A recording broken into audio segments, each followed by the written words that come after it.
Isso eu acho que tem um assunto que eu queria tratar rapidamente com você aqui. Muita gente tem me perguntado, eu quero até ver se eu faço um vídeo sobre isso, sobre Israel agora nessa conjuntura, se tem uma profecia específica. Tem muita gente que acha que o Israel é o relógio do Apocalipse, né? Exatamente. Olhe para Israel que você vai entender que época que a gente está, o que está acontecendo, né?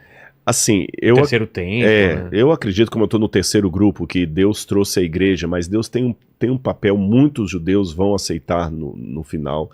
Tem muito judeu sincero, você entendeu? Tem muito judeu que está reconhecendo hoje que Jesus é o Messias. Muitos judeus, muitos. Gente racídica, de paiote, de preto, fala assim, olha, eu reconheci que Jesus é o Messias, tanto no judaísmo quanto no islamismo. Ah, é? Que são as duas religiões dos descendentes de Abraão, né? Porque o Ismael também era de Abraão. Teve um mesmo que reconheceu que Jesus era Deus pelo Alcorão. Como assim? Ele falou assim, escuta, eu comecei a ler no Alcorão... Que é um profeta, né? Ele é um profeta. E Jesus tem vários milagres no Alcorão, Maomé não tem nenhum. No Alcorão, Jesus nasceu de uma virgem sem pecado. Maomé nasceu de uma mulher pecadora. Então, Jesus é acima de Maomé, tá alguma coisa errada. Por que Maomé é o maior dos profetas? Com base no Alcorão, ele foi procurar a Bíblia. Tem muitas pessoas do islamismo que estão sonhando com o mesmo padrão de sonho. O homem de branco que aparece. Então, só um parênteses rápido, está tendo todo esse movimento do eixo do mal, mas o eixo do bem também está movimentando no mundo. Existem muitas pessoas dentro dos países muçulmanos que estão tendo sonhos com um homem chamado Issa. Issa é Jesus em árabe. E Issa está falando com eles sobre o evangelho. Estão alguns que coisa maravilhosa. E já estão aceitando Jesus, mas continuam vivendo lá para não serem mortos pela família. Então Deus tem a manifestação do Espírito. Agora, com relação a esse papel profético, embora, como eu falei, por ser do terceiro grupo, que acredita que Deus tem um carinho por Israel e muitos vão aceitar, que a gente tem que fazer um trabalho de testemunho, eu explico com muito carinho, de testemunho de que maneira? Eu tenho amigos rabinos, Rabino Ventura, o Ravissani, conheci o Rabino Dudu, tem rabinos lá em Jerusalém, eles sabem que eu creio em Jesus. Então, como é que eu vou falar de Jesus para eles? Eu vou mostrar para eles que Jesus não é antissemita, que Jesus era judeu, e de maneira que eles tenham um apreço por Jesus e queiram saber mais dele, através de mim, e não a barreira, porque o cristianismo fez a pior propaganda de Jesus para os judeus. Eles mataram os judeus em nome de um judeu. A Inquisição espanhola, você entendeu? Você matou o Jesus... perseguindo. Então, houve muitos judeus. O ranço que muitos judeus têm, por exemplo, da cruz, é criado pelo cristianismo, que, sabe, e que tirou Jesus do judaísmo e acabou com o povo judeu. Então, hoje, o meu papel de testemunhar sobre Jesus é mostrar para eles que eu aceito a fé de Abraão por causa de um judeu que eu creio ser o Messias. A única coisa que me separa do judaísmo é que, para mim, o Messias veio. Essa é a diferença. E aí, se eles não aceitarem Jesus, eu oro a Deus, porque, como eu falei, é o Espírito Santo que vai convencer, não é o Rodrigo. Aí entra aquele negócio que eu falei.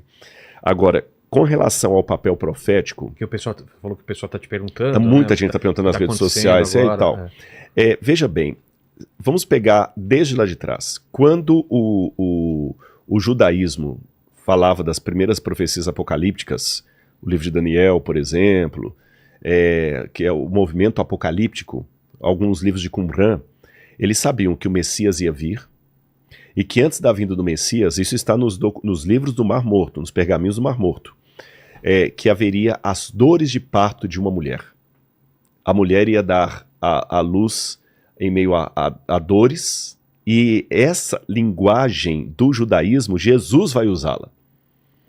Você sabe que cada mulher é uma mulher na hora de dar a luz. Sim. Tem mulher que ela começa a ter a contração 40 minutos depois o menino está nascendo.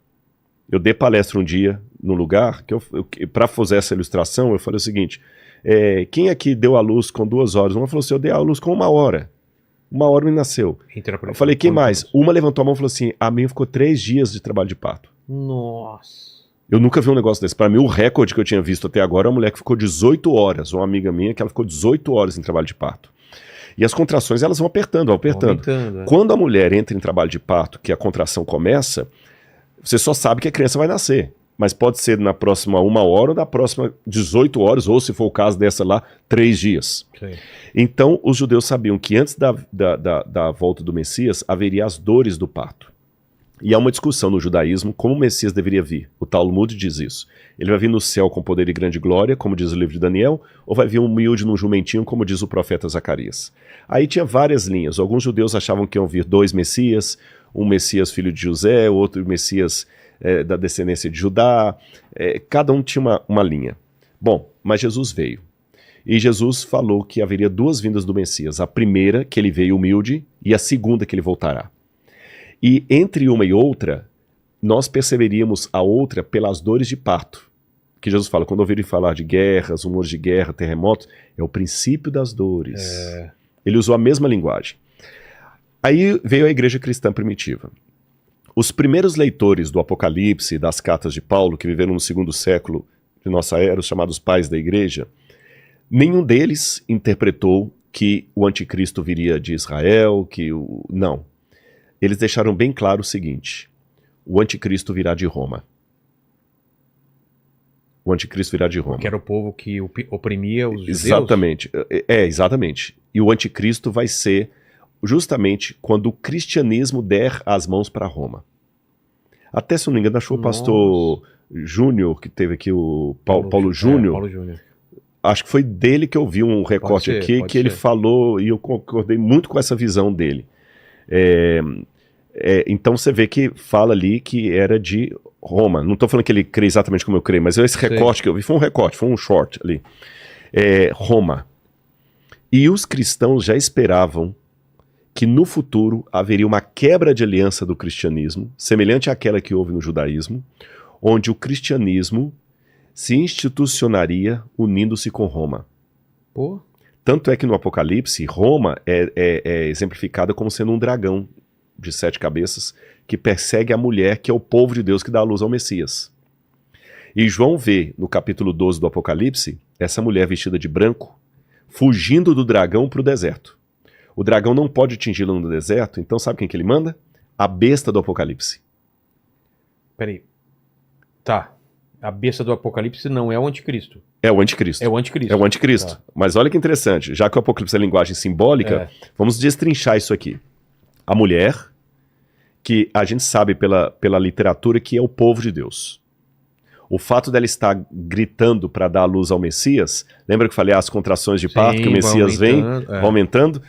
Quando o Messias nasce, ele é arrebatado para o céu, de acordo com essa profecia do Apocalipse. E a mulher foge do dragão. O dragão fica irado e vai perseguir a mulher. É Roma perseguindo o povo de Deus. Aí a Bíblia fala que a mulher foge para o deserto e o dragão não pode atingi-la. Como o dragão não pode atingi-la, ele fica em pé na areia do mar e sobe do mar a besta, que é o anticristo. Que é o... Como chama aquele demônio do mar lá? O famoso, não sei. Demônio do mar? Tem um... Como? Não, Tulo. Que Tulo? Que Tulo é Lovecraft. Vou lembrar que Tá. Hã?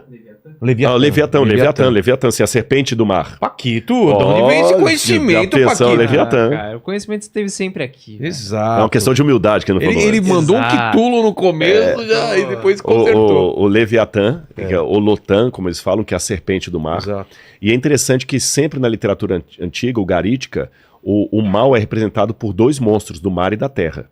E no Apocalipse tem 2 bestas, uma do mar e outra da terra, que é o anticristo. Essa besta vai pro deserto perseguir a mulher. Só que a cena do Apocalipse congela aí. Para, igual o cinema lá de Portugal. Sei, dá uma pausa. Quando você vai lá no capítulo 17, o anjo vira para João e fala o seguinte: vamos até o deserto, que eu vou te mostrar o julgamento da grande prostituta. Que se prostituiu com os reis da terra. A mulher que fugiu? Aí, exatamente. Por que eu acho que é a mulher que fugiu? Porque quando ele vai... Olha bem, a história da mulher pura perseguida pelo dragão, ela é congelada com a mulher fugindo pro deserto e a besta indo. Certo. Não fala mais nada de besta, nem de mulher, nem de deserto. Só fala que ela foi Só corrompida. fala no capítulo 17. Quer dizer, a besta fala no capítulo 14, mas da besta e a mulher só volta no capítulo 17. Aí quando volta no capítulo 17, um anjo vira para João, você pode até acompanhar, e ele fala aqui, ó, capítulo 17, olha. Veio um dos 7 anjos que tem as 7 taças cheias da cólera de Deus e falou comigo dizendo: vem, vou mostrar a você o julgamento da grande prostituta que está no deserto. E o anjo transportou-me em espírito a um deserto. E quando João vai ao deserto, João vê o quê? Uma mulher montada na besta, vestida de púrpura, escarlata, joias, pérolas e embriagada com o sangue dos santos. Nossa. E a Bíblia fala que quando João viu isso, tem um versículo que fala o seguinte: e quando a vi, admirei-me com grande espanto. Deixa eu fazer um parênteses aqui, abra uma notinha de rodapé. Tá. Admirei-me com grande espanto. No hebraico, quando você tem um pleonasmo, isso não é vício de linguagem, é uma ênfase muito grande. Ele tá querendo Enfatizar demais. muito. Exatamente, que aqui no Brasil, se eu falar sair pra fora, descer pra baixo, subir pra cima, é vício de linguagem. Em hebraico, não. Quando você fala o seguinte, olhos que veem, ouvidos que ouvem, quem tem ouvidos para ouvir, ouça. Isso é um superlativo, é um exagero, você quer colocar uma ênfase naquilo ali. Quando ele fala admirei-me com grande espanto, admirei-me com grande admiração. Tá. Vamos convir. No Apocalipse, até aqui, João já tinha visto o dragão sendo expulso do céu. Ele viu o trono de Deus. Poxa, por que ele vai ser... Tem que ser um negócio muito fora da curva para admirá-lo. Tá certo?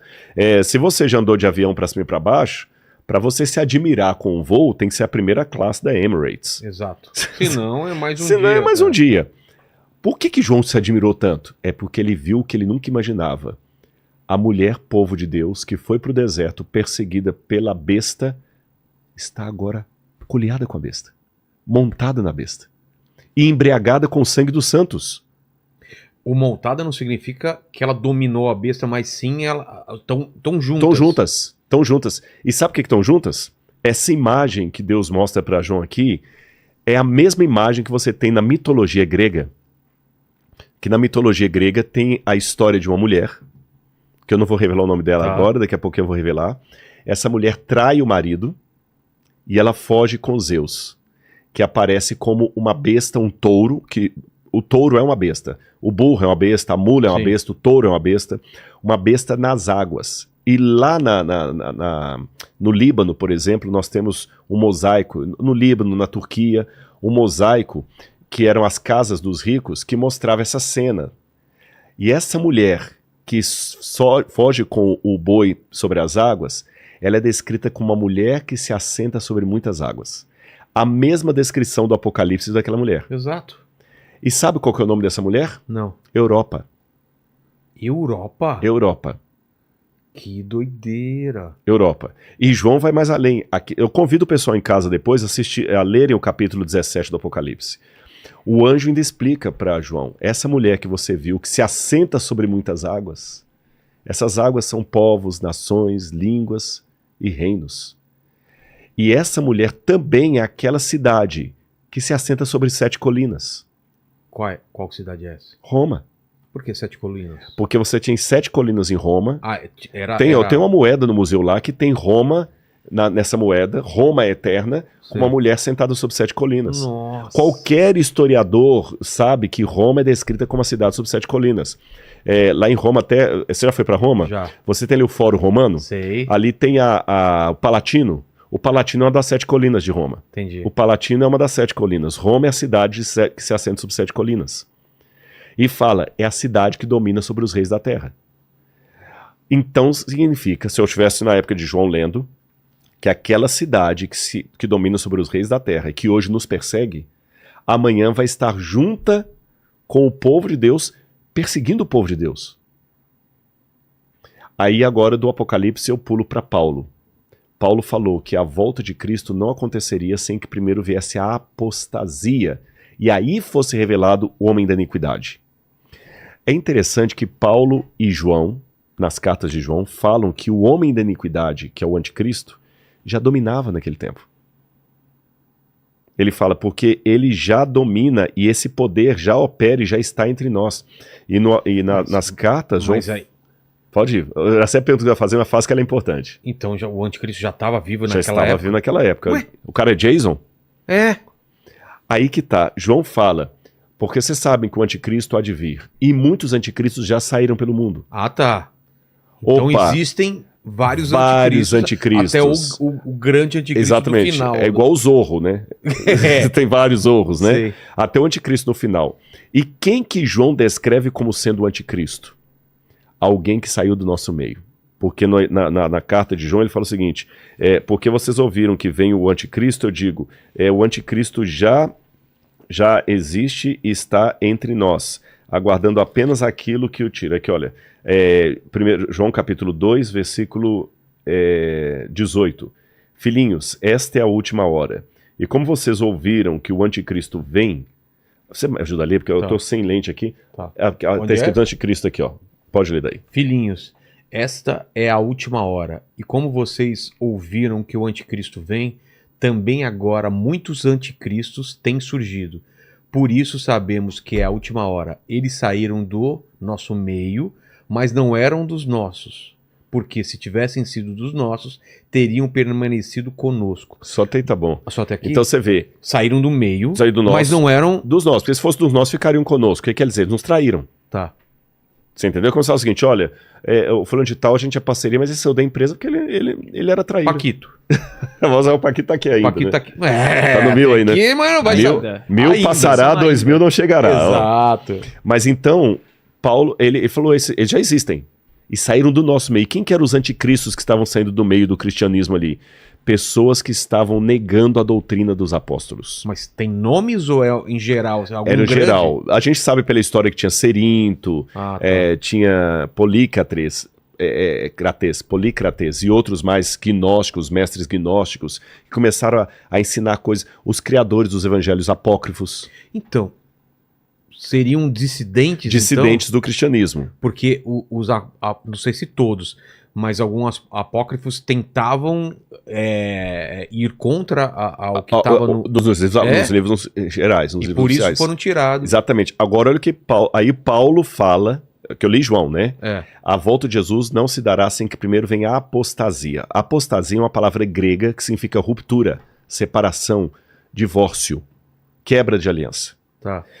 Ora, a primeira condição, a condição sine qua non para morrer é estar vivo. Certo. A condição sine qua non para cometer um fratricídio é ter irmão. Filho único não tem como cometer fratricídio, morte de irmão. Tá certo? Órfão não tem como fazer um patricídio, matar pai. Quem é solteiro não tem como adulterar. Só pode adulterar quem é pode casado. Não. Só, em tese, sim, só é possível de adulterar quem é casado. Só é possível de apostatar quem um dia foi fiel. Claro. Então, Paulo falou que haveria uma grande apostasia. João falou que os anticristos, é interessante que a palavra anticristo em grego... Mas ele não estava falando dessa época. Dessa época. Ele falou é porque Paulo, quando fala virá a grande apostasia... Não está falando lá no final? Não, aí eu vou chegar porque do final, tá? Paulo, quando fala aqui em 1 Timóteo, ele fala o seguinte, que virá a grande apostasia e será revelado o homem da iniquidade, o filho da perdição. Paulo fala justamente... Peraí, não, eu estava na carta errada aqui. Paulo fala aqui, olha... Lê para mim aqui o verso... Ninguém de um modo, a partir do verso 13 aqui. 13? 3. 2 Tessalonicenses 2, 3 em diante. Finalmente, irmãos, isso. Finalmente, irmãos, orem por nós, para que a palavra do Senhor se propague e seja glorificada, como aconteceu entre vocês. Orem também para que sejamos livres das pessoas perversas e más, porque a fé não é de todos. Será que aqui o 2 você leu aqui mesmo? Eu li o 3. 2 verso... 2 verso 3. 2 verso 3. Capítulo 3, 2 verso 3. Cadê aqui? 4, 2... Pode ler o verso 2 se você quiser. 2. Pedimos que vocês não se deixem demover facilmente de seu modo de pensar, nem fiquem perturbados, quer por espírito, quer por palavra, quer por carta, como se procedesse de nós, dando a entender que o dia do Senhor já chegou. Aí o 3 agora. O dia do Senhor é a volta de Jesus. Dando a entender que o dia do Senhor... É a segunda. Dando a entender que a volta de Jesus já aconteceu. Ele falou, tem gente que está falando que a volta de Jesus já aconteceu. Não aconteceu. Ele está explicando. Por quê? Ninguém, de modo nenhum, os engane, porque isso não acontecerá Isso, a segunda vinda de Cristo não acontecerá. sem que, primeiro, venha a apostasia, Isso, e seja revelado o homem da iniquidade, o filho da perdição. O 4 também? isso, pode ler. O qual se opõe e se levanta contra tudo o que se chama Deus, ou é objeto de culto, a ponto de assentar-se no santuário de Deus, Isso. apresentando-se como se fosse o próprio Deus. Pode, mais Aí. um versículo, mais um. Vocês não lembram que eu costumava lhes dizer essas coisas quando ainda estava com vocês? E agora vocês sabem que o detém para que ele seja revelado a seu tempo. Você sabe o que o detém agora para que ele seja revelado a seu tempo. Ou seja, tem alguém que está traindo a gente aqui na empresa. A gente ainda não revelou quem é, porque estamos levantando provas. Tá. É isso que está segurando de a gente revelar quem é. Mas quando a gente reunir as provas, nós vamos revelar quem é. Quando eu uso essa linguagem, quando eu reunir as provas, eu vou revelar quem está nos roubando, é porque o roubo já está começando agora. Sim. Então, esse espírito do anticristo já estava na época de Paulo. Já tá. Porque ele falou, Agindo. ele não estava revelado, mas ele seria revelado. E quando é que ele seria revelado? Quando viesse a grande apostasia. Aí lembra o que João também falou lá, isso foi Paulo, né? João falou o seguinte, esses anticristos já saíram do nosso meio e tudo. Então, fechando isso com Apocalipse, esses que estavam ensinando doutrinas erradas dentro do cristianismo, alguns rompendo, no futuro, eles se juntariam com o principal inimigo do cristianismo, que era o Império Romano. E passariam a perseguir o cristianismo. Então, os primeiros pais da igreja, Policarpo, Irineu de Lyon, Tertuliano, todos eles sabiam que o anticristo era alguma coisa ligada ao Império Romano. Essa ideia só arrefeceu um pouquinho na época tem gente que fala que o anticristo era César mesmo e é isso. Mas não era César, porque lembra que ele é aí que tá, o anticristo não pode ser César, Por quê? porque ele é alguém que sai do nosso meio e vai se juntar com César. E não, o César já era o inimigo. O César já era o inimigo, é alguém que me trai para juntar com o inimigo. Exato. Aí, na época de Agostinho de Hipona, Agostinho ficou muito feliz com o crescimento da igreja, graças a Constantino. Aí ele escreveu a Cidade de Deus, Cidade dos Homens. Então, Agostinho falou assim, não, na verdade, a união da igreja com Roma é uma coisa boa. Só que a igreja começou o quê?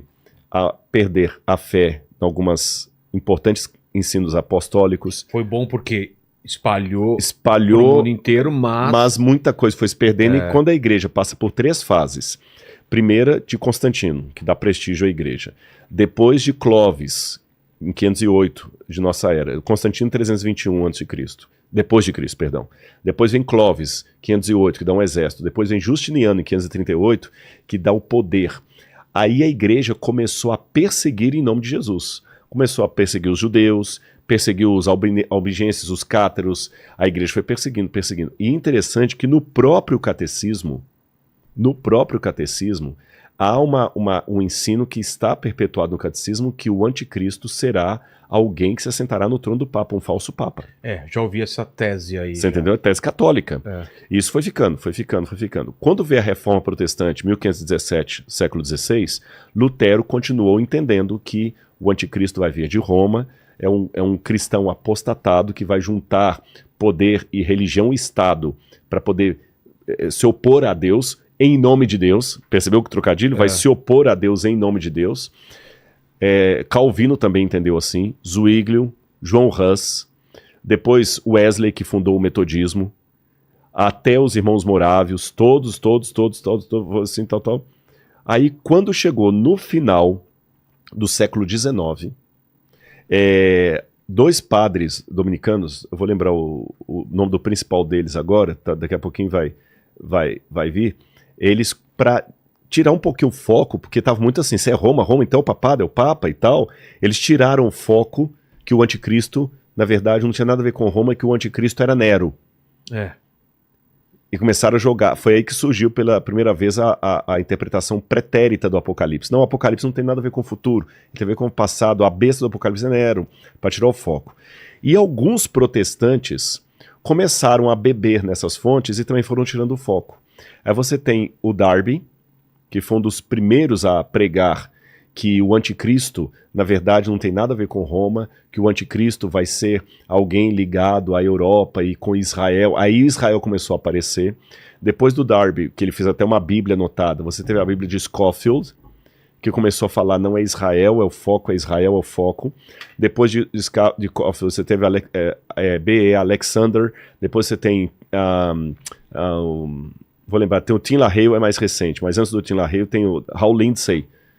Aí, essa nova visão pegou fogo no mundo evangélico, os protestantes abraçaram isso com força, ela ganhou cinema, ganhou livros. Então hoje uma grande parte dos evangélicos, que é um braço mais recente do protestantismo, que o protestantismo histórico são os batistas, os presbiterianos, luteranos, aí depois você tem outras igrejas, o movimento pentecostal, da Azusa Street, eles começaram a abraçar. Essa visão agora, que está muito em voga, diz que haverá 7 anos, a igreja vai ser arrebatada antes para o céu, para não passar pela grande tribulação, a igreja vai ser arrebatada, e quem vai ficar para trás? Pessoas que não estavam prontas para subir com Jesus.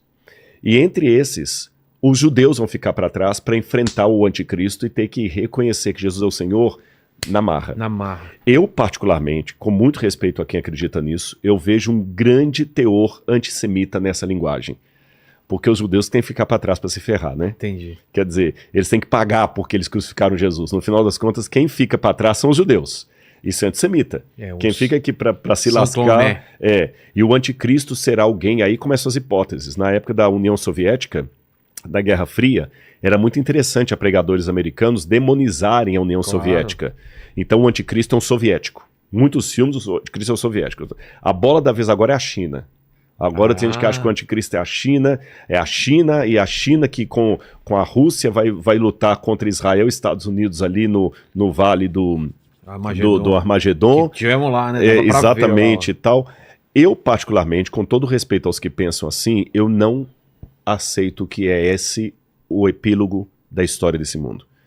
Por algumas razões bem rápidas. Primeira delas, isso é uma invenção do século XIX para cá.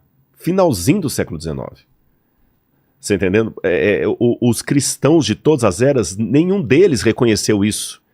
A questão da igreja ser arrebatada, que a volta de Jesus é Não, se você perguntar dos grandes reavivamentos dos Estados Unidos para trás, Spurgeon, todos os grandes pregadores, Dwight Moody, e ali para trás, Calvino, Lutero, depois mesmo pegando os autores católicos, São Boaventura, Agostinho, até chegar no momento apostólico, nenhum deles tinha essa ideia de o anticristo é um personagem que só vai surgir no final dos tempos.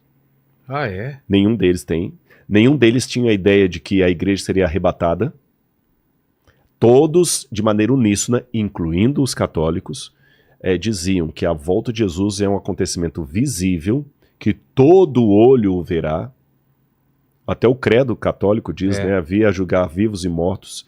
E se você pegar mesmo alguns autores do século XX mais conservadores, como por exemplo Billy Graham, eles ensinavam a volta de Jesus literal no céu com poder e grande glória. Então eu particularmente não vejo essa necessidade de hoje ficar apontando para isso. Alguns falam, mas está tudo cumprindo, Rodrigo, olha bem, está justamente a China e a União Soviética, Israel e Estados Unidos de um lado de cá se cumprindo, olha, está cumprindo, só que cuidado, a gente tem que olhar, mas com parcimônia, porque algumas coincidências também cumprem. Quando Saddam Hussein queria reconstruir a Babilônia, não tenho porque eu já me desfiz de vários livros, mas eu tinha um livro lá, que foi escrito por um autor descalhamaço evangélico, um pregador famoso, dizendo que Saddam Hussein era o anticristo, ele que era a besta, e ele pegava a passagem e falava assim, caiu a grande Babilônia, e pegava justamente os trechos de jornal onde onde Saddam Hussein queria reconstruir a Babilônia. Olha, tá vendo? A Bíblia fala da Babilônia. Eu tenho um grande amigo que eu respeito muito, ele falou, não, mas veja bem, a besta tem que ser a China, porque o dragão vermelho é símbolo da China. Mas tem vários países que têm símbolo da China. Tem que tomar cuidado mesmo, porque tem sinal para tudo quanto é lado. Tem tudo quanto é lado. Interpretado, né? Lembra o charge, eu tô tentando lembrar que tinha o Zé Apocalipse. Eu esqueci quem que era o cartunista que fazia o Zé Apocalipse. Você que é do métier, de repente até lembra. Não era o Caruso. Dá uma olhada, vê se é. O Zé Apocalipse. Quem que era o cartunista? Esse cartunista, eu lembro que tinha uma tirazinha que tinha o Zé Apocalipse gritando assim, né? Ronald Reagan é a besta do Apocalipse. Né? Ronald Reagan é a besta do Apocalipse. Aí ele encontra com Aí o outro falou assim, mas você não falou que a besta do Apocalipse antes era o fulano de tal? Ele falou, não, é porque eu trabalho com a versão atualizada dela, né? Então, já... Hã? Do Glauco? É o Glauco. Cada hora tem uma besta do Apocalipse. Então, olha, Nostradamus já foi chamado de besta do Apocalipse, Hitler, Napoleão, o Steve Jobs, carinha lá do o Windows. Macron, Emmanuel Macron. Como chama lá? O do Microsoft? Gente, o Bill Gates. O Macron da França. Então, agora também já estão pensando... Aquele Papa, não esse, o anterior também. Né? Agora o Putin. Então, quer dizer, eu prefiro ficar com esse lastro que eu tenho na história do cristianismo. Então, para mim, quando a igreja se juntou com Roma, eu digo isso aqui com muito respeito aos católicos, quando a igreja se juntou com Roma e começou a matar em nome de Deus, cercear liberdades em nome de Deus, proibir a Bíblia do povo, eu não estou inventando isso aqui, gente, há livros católicos que provam isso aqui. Você tem o sino de, acho que é de, eu quero lembrar de Toulouse, que falava assim, nós proibimos que os cristãos tenham a Bíblia. Foi só depois do Concílio Vaticano II que a igreja teve um movimento do aggiornamento, para usar a frase do Papa João XXIII, que ele já escreveu as encíclicas sociais. E aí veio o Pio VI, que aí o Paulo VI, aliás, Pio VI foi na época da guerra, o Paulo VI, que aí a igreja começa a se abrir para o mundo, e aí param as missas de ser em latim, começa a ser na língua vernácula. Vira de frente para as pessoas, exatamente. Meu pai falou que era de costas, né? Era de costas. E então o Concílio Vaticano II que deu essa versão mais light para a igreja, onde você tinha Karl Rahner, que era amigo de Karl Barth, que era protestante. A igreja começa com os movimentos ecumênicos, mas antes disso, na Inquisição, muita gente foi morta em nome da fé.